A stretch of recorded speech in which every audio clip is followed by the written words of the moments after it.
So is Gotham Knights really as bad as some reviewers let on? Well, I just finished my own playthrough, which you guys can catch up on my channel. By the time you guys see this review, I still wouldn't have uploaded all my episodes, but they're going to be coming out kind of periodically. And I have some interesting kind of, I guess, things to note about this game that is pretty different than what I've seen most reviewers express with their own experience. Now, I do want to preface this by saying that I was playing on PC with 3080 12 gig version of that GPU.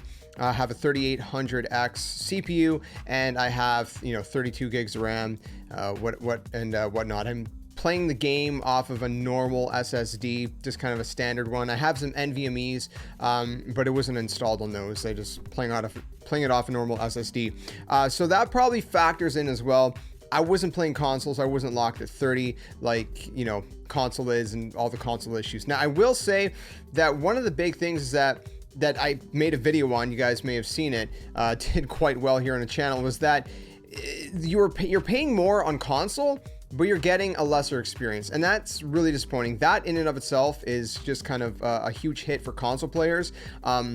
Or as opposed to, if you're playing on PC, depending on your region, it can be like $10, $15 cheaper on Steam. And if you use certain websites, that have codes, reputable websites, you can get an even bigger discount. So I actually saved about $35 by getting it on PC rather than on console, which is pretty insane because I'm usually a console player, but to be able to get a game that much cheaper at launch was pretty phenomenal to me. And again, one that performs better. So it's a little bit disappointing that it doesn't perform as well on console. I didn't try it, but from what I'm hearing, 30 FPS, some kind of performance issues. Hopefully they can patch that. So anyways, my experience is with the PC version with that kind of setup that I just stated. So just bear that in mind, right? Now, I'm going to be talking, of course, mostly about the story, everything else, but just to kind of talk about the performance with my setup, it ran pretty well, actually. It was pretty smooth for the most part. Maybe a couple stutters here and there, but nothing really too drastic. I didn't have any crashes or anything like that. At the very, very beginning, I had a little bit of issues as I was just trying to iron out my kind of setup because, again, with Gotham Knights and A Plague Tale Requiem and Assassin's Creed 1 that I played recently, those are like probably the three first PC games that I've recorded for the channel. I've played other PC games, but usually they're like smaller indie stuff. So anyways, I attribute any kind of hiccups I had at the beginning to just kind of my own optimization. Once I figured all that out, the rest was a smooth experience. Now, it took me probably roughly 15 to 17 hours to beat the game. There's three sort of like main side missions, which are some pretty big villains. I'm gonna do my best not to spoil anything for you guys here in this review, but these sort of side villains, you're almost forced to do them either way, but it's fine because I would have wanted to anyways, because they're some cool stories in and of themselves. And I think that no matter what, you should play those those three villain side stories if you do play Gotham Knights, because again, it just adds to the experience.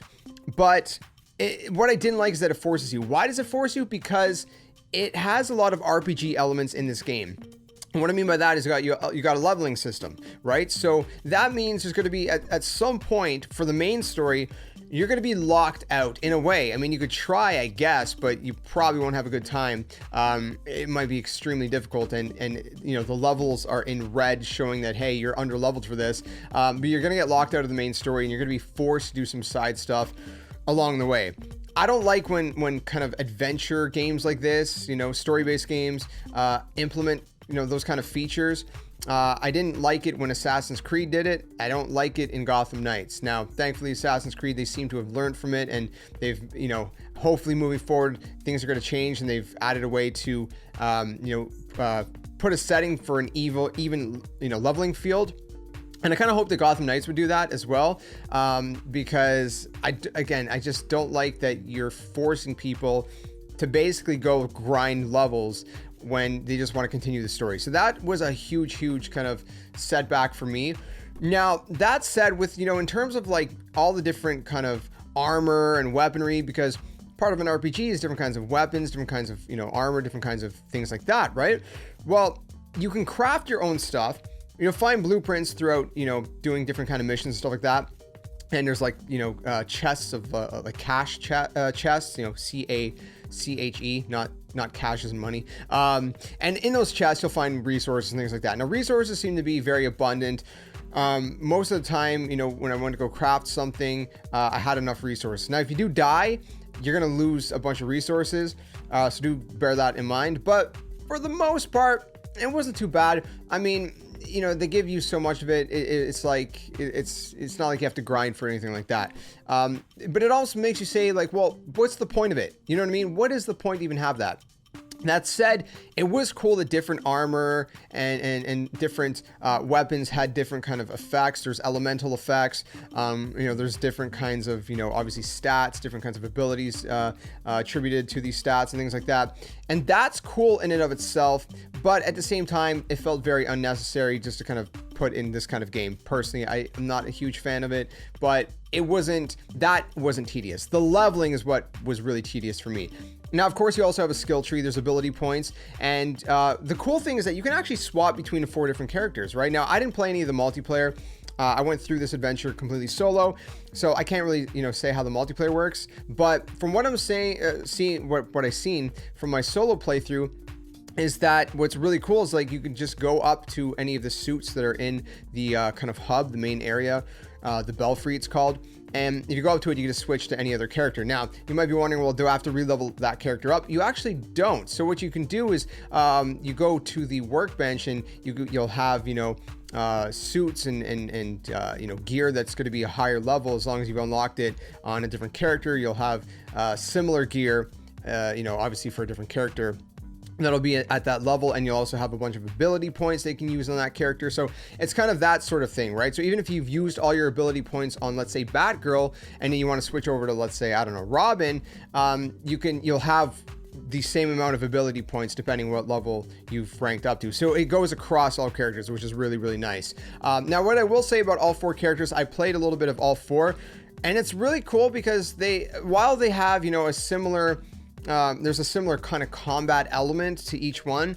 There's also enough difference that makes each one unique, right? So like Nightwing's more acrobatic, for example, right? You have like a little bit of different kind of moves in that sense, right? But they all fight how you would expect, you know, a bat to fight, right? Whether it's Batman or Batgirl or Red Hood or whatever. You don't play as Batman in here, by the way. I just meant like compared to previous games. So in that sense, you know, you have that style of combat, but again, they're all uniquely different and different enough where they add a different kind of play style. They all have different kinds of momentum abilities. Now, momentum abilities are basically like these things that you charge up, and they're like these special abilities that you can kind of use. They're pretty cool. So that kind of adds a little bit of different element as well. As far as, you know, the combat goes, I felt like it was solid. It was smooth. It wasn't over the top or anything.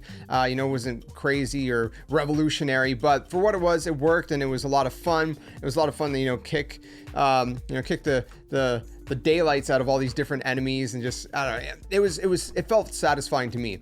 And like I said, you had a variety of different kinds of, you know, skills and move sets you can unlock and abilities and different things like that. Is it extremely deep? No, but it worked. That's kind of the baseline of it. So the combat, I had a lot of fun with.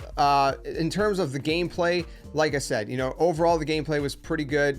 The movement mechanics sometimes was a little finicky, not like drastically, but there was a couple moments where, you know, it's just you trying to grab onto a ledge, and it was a little bit weird, a little bit wonky. Again, it wasn't like constant, but it was enough where you obviously noticed it. So that's obviously worth mentioning as well.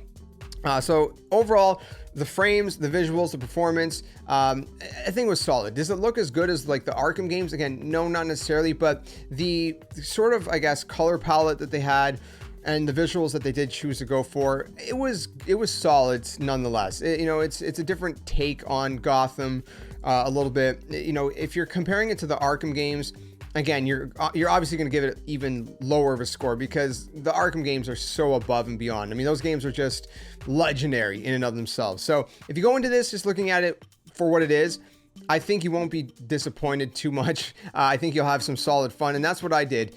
In terms of the story, I would say that the story feels a little bit light.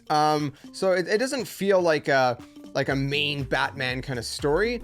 And obviously there is no Batman. Batman, there's well, we're not gonna get into that. I mean, they revealed it, but I won't talk about it just in case you haven't heard. But anyways, so the story feels light, and it almost feels like the game in and of itself is a side story, but I don't think that's necessarily a bad thing. I think that if you take it in that kind of sense, then you'll see that, okay, it feels more like a little bit lighter.